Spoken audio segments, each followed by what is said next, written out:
Hi കൂട്ടുകാരെ, എല്ലാവർക്കും സുഖമെന്ന് വിശ്വസിക്കുന്നു. വീട്ടിൽ എപ്പോഴും അവൈലബിൾ ആയ റവ, മിൽക്ക്, ഷുഗർ ഇവ ഉപയോഗിച്ച് പെട്ടെന്നുണ്ടാക്കാവുന്ന ഒരു പുഡിംഗാണ് ഇന്നത്തെ സ്പെഷ്യൽ. ആദ്യമായി കാരമൽ സിറപ്പ് ഉണ്ടാക്കുന്നതിനായി 3 ടേബിൾ സ്പൂൺ പഞ്ചസാരയും അത്രയും തന്നെ വെള്ളവും ചേർത്ത് ചെറുതീയിൽ നന്നായി വേവിക്കുക. തുടരെ ഇളക്കിക്കൊണ്ടിരിക്കണം. പഞ്ചസാര ലായനിയുടെ നിറം മാറുന്നത് ശ്രദ്ധിച്ചുകൊണ്ടിരിക്കണം.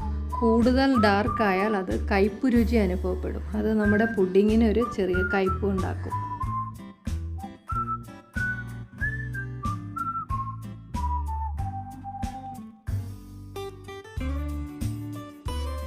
പഞ്ചസാരയുടെ നിറം ലൈറ്റ് ഗോൾഡൻ നിറമാകുമ്പോൾ തീ ഓഫ് ചെയ്ത് പുഡിംഗ് സെറ്റ് ചെയ്യാനുള്ള പാത്രത്തിലേക്ക് മാറ്റി ലെവൽ സർഫസിൽ വെച്ച് സെറ്റ് ചെയ്യുക. ഒരു നോൺ സ്റ്റിക്ക് പാനിൽ 2 ടേബിൾ സ്പൂൺ നെയ്യ് ഒഴിച്ച് അത് ചൂടായി വരുമ്പോൾ അതിലേക്ക് 1/2 ലിറ്റർ പാലും 1/3 കപ്പ് ഷുഗറും ചേർത്ത് തിളപ്പിക്കുക.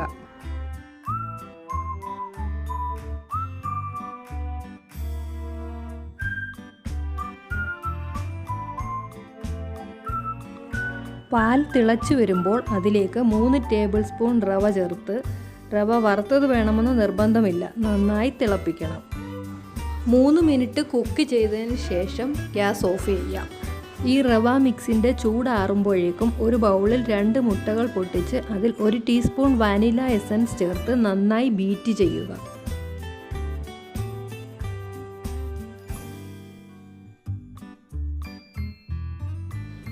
ഇതിലേക്ക് നേരത്തെ തയ്യാറാക്കിയ റവ മിക്സ് കുറച്ച് ചേർത്ത് നന്നായി മിക്സ് ചെയ്തെടുക്കുക.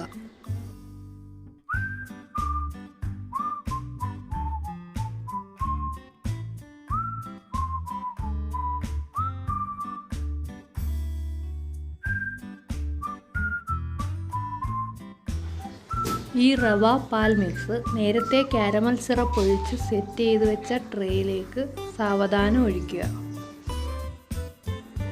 ഈ മിക്സ് ആവിയിൽ വേവിച്ചെടുക്കേണ്ടതുണ്ട്.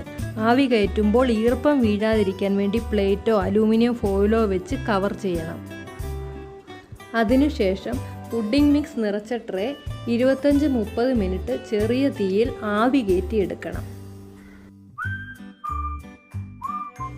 അരമണിക്കൂറിന് ശേഷം ആരും ഇഷ്ടപ്പെടുന്ന നല്ല പഞ്ഞി പോലെയുള്ള പുഡിംഗ് റെഡിയായി കിട്ടും.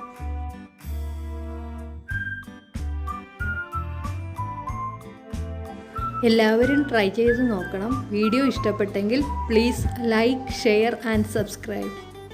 Thank you.